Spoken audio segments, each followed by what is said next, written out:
All right, so real quick, I want to show you a fuel polishing system I have made. It's pretty simple, and I want to share with you how I created this. So what you're looking at here is the tank on the Cal 31.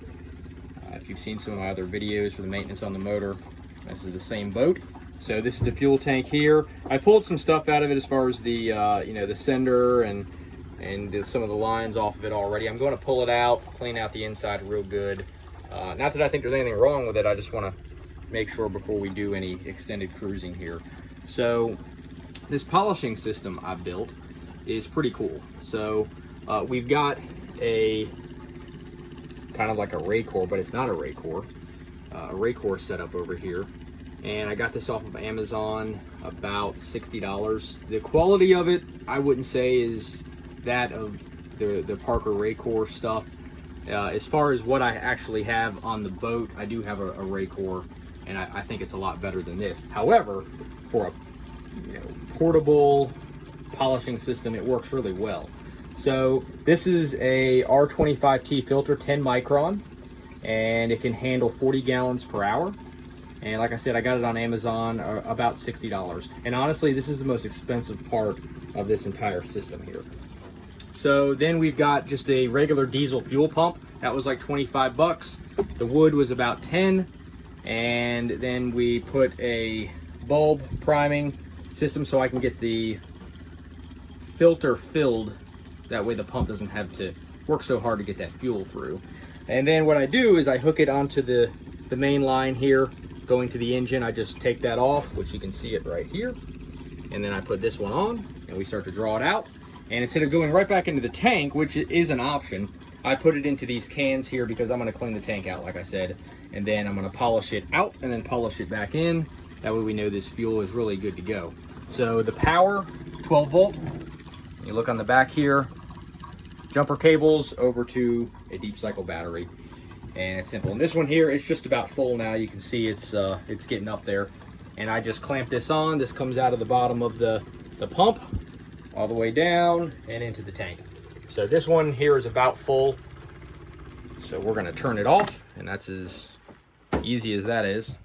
And that's done. So like I said, the whole thing probably cost maybe $100 in parts. Again, the most expensive part of it is the filter. This can be replaced, if it goes bad. They're, less than $30. And so far, I've pulled 15 gallons out, and it's done good. One thing I would say when you build a system like this is be careful. It's real easy to say, more is better, bigger is better.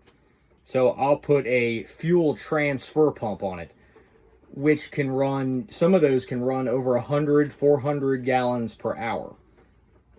Be careful when you do that, because your filter system, unless you have something extravagant and then you're going to get into expensive, it's not going to be able to handle 400 gallons per hour. This is rated at 40 gallons per hour. This runs at 30. So we're not straining this system, okay? The other thing you'll notice is that my pump is on the downstream side of the filter. The reason you do this is because if you put it on the upside and you pump the fuel through the pump into your filtration and then out, what can happen is the impeller inside of your pump can take water, make it so microscopic that it passes through the filter very nicely, okay?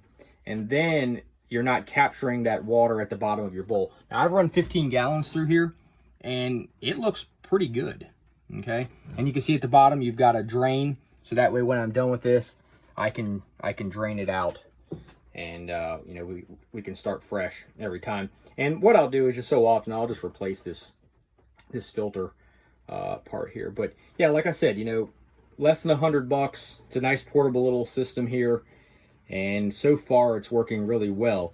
If you want to know what the individual parts are, feel free to reach out. I'll try to answer back in the comments about what I did to build this. As far as the if you're wondering why I did it this way, diesel is not going to be as flammable as like gasoline. Okay. I'm sorry for the noise. It's kind of a nasty day here on the Chesapeake Bay at the marina. It's blowing about 30 to 40 and it's windy, and there's like a tropical storm off the coast here today. So anyways, back to my reason why we did it this way, okay? Diesel is not as flammable as gas. You know, you could have some sparks and you don't have to worry about diesel going up as easily as gasoline. But if there are going to be some sparks back here, at least it's further away from, you know, where the fuel is. You know, sometimes you'll touch it off and you know, you'll get a little arc, and with diesel that doesn't concern me too much. But with gas, that could be a problem. So, you know, think about that when you're building your system. This did come with 3/8 ports. I changed them to 5/16. And instead of using fuel line here, I used a clear hose. That way I can see the progress and I can see that there's actually, you know, fuel flowing through and kind of what the rate is. And then over here, it's 5/16. And then I just did a connection here. So I can do 5/16 here, depending on the size of the connection on the tank.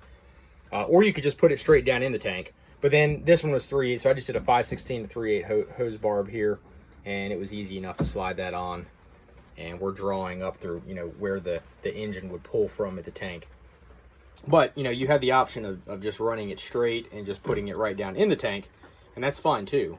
Like I said, your other option is you can pull from the tank and go back into the tank and just let this thing run.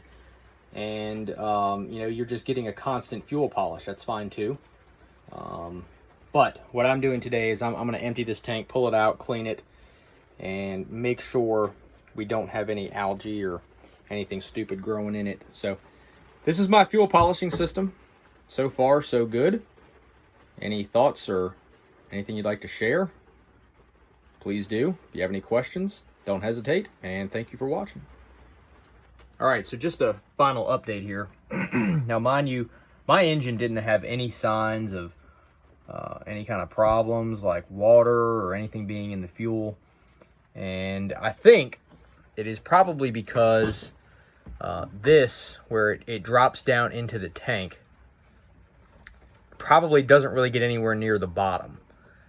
And even in my Raycor, I've never had signs of water or anything like that. However, once it stopped sucking from here and I went straight to here, this right here is where the diesel fuel stops. Yeah, right here. And all this, that's all water. And I have not even in junk. You can see it all in there. So this engine was running good. You know, there was nothing in my filters. And I'm talking the filters, you know, my upstream filtration, which is my Raycor with a 10 micron, and then you have the engine filtration, which is a 2 micron. And I was not getting water in those. So like I said, I think this is not that far down in the tank, or it's not at the bottom, and it was still getting. But once I got down to the very bottom in here, and it's too far down to see, we are picking up some junk. So keep that in mind. This could be worthwhile to do, even if you're not having problems. You know, once a year, every so often, over the years, you know, junk and stuff collects in the bottom. So I'm going to pull this tank out completely, flush it, put it back, and then we'll know that we're good to go. But, so anyways, this thing's paying for itself already.